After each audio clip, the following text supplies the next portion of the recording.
All right, Universal has a new Wolfman reboot coming with Blumhouse, so I wanted to revisit Wolfman 1941, the Lon Chaney Jr. classic, and talk to you a little bit about the film and why I don't think a remake ever really can work, but I guess we'll see. Let's talk about it right now.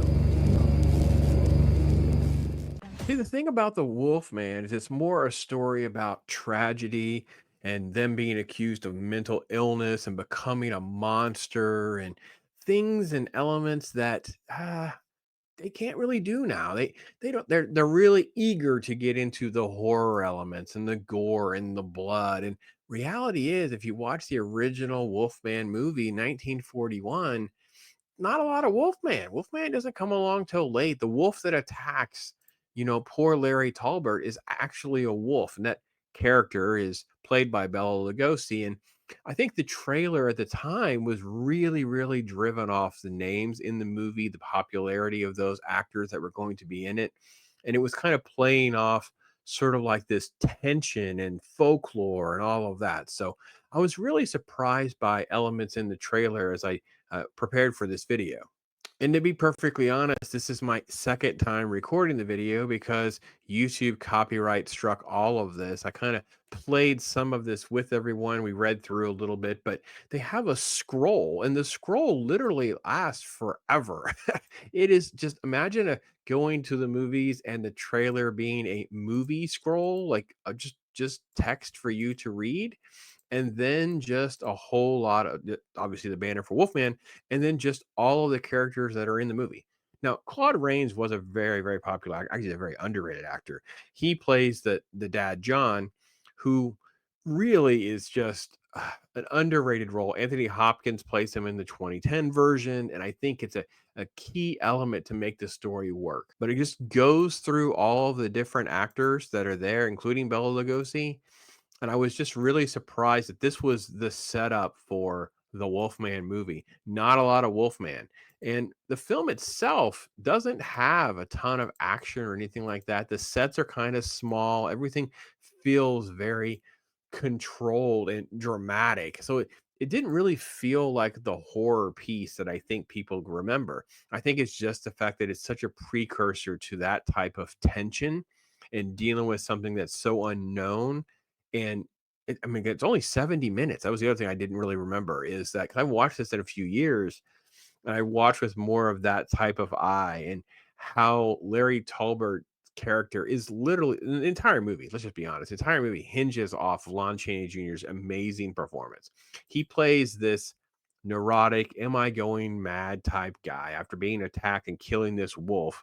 And he knows something's not right. And then he starts seeing the vision with the symbols of the werewolf symbols, right? And then once he has this transformation, the transformation is actually a lot more small than I remembered. I will say I like the fact that the sets and all of the design elements are kind of again, it's small, it's intimate, it's obviously a stage. And here you can see Lon Chaney Jr. as that werewolf getting ready for an attack. And this is the girlfriend Gwen. This is the climax of the movie was spoiled in the trailer, which I actually didn't think that was a great idea either. And what was odd is I had forgotten this concept because obviously the silver bullet thing has lived on, right? You can kill a werewolf with silver bullets, but the movie actually said anything with silver would harm the creature. And obviously, the first scene with Larry kills the wolf, and then obviously here at the end with the twist at the end, it's this staff, this cane, if you will, with this werewolf wolf silver symbol on the end of it. Use it like to bludgeon the beast, and it's like why would that work? Why would not anything else? If you bludgeoned him with, I don't know, a spiked club, why would that not work? They don't really address it. It's all gypsy folklore stuff. It's not really, it's sort of like a curse, the curse of the wolf, if you will.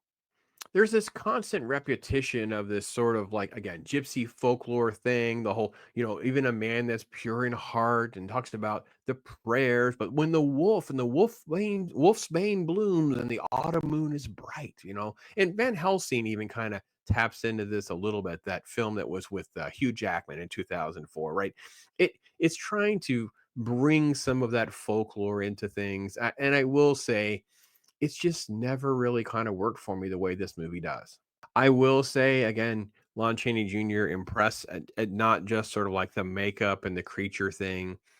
It really makes me appreciate him as Wolfman. Many other roles, he comes back and plays that character over and over again. With whereas like Frankenstein and Dracula, many other performers play that under the Universal banner, but he's pretty much the Wolfman. And the film was such a good experience, and I will admit that I really didn't watch it. That I kind of want to give the 2010 a rewatch, and I will probably be one of the few people who will be like, all right, I really want to see this new Wolfman. I want to see what they can actually do. I don't hate all of the Blumhouse stuff. Some people really do. I find most of them to be pretty midland with a good rewatchability. Like I don't hate rewatching many of the Blumhouse films, even when they're just like they're full of holes, they have issues.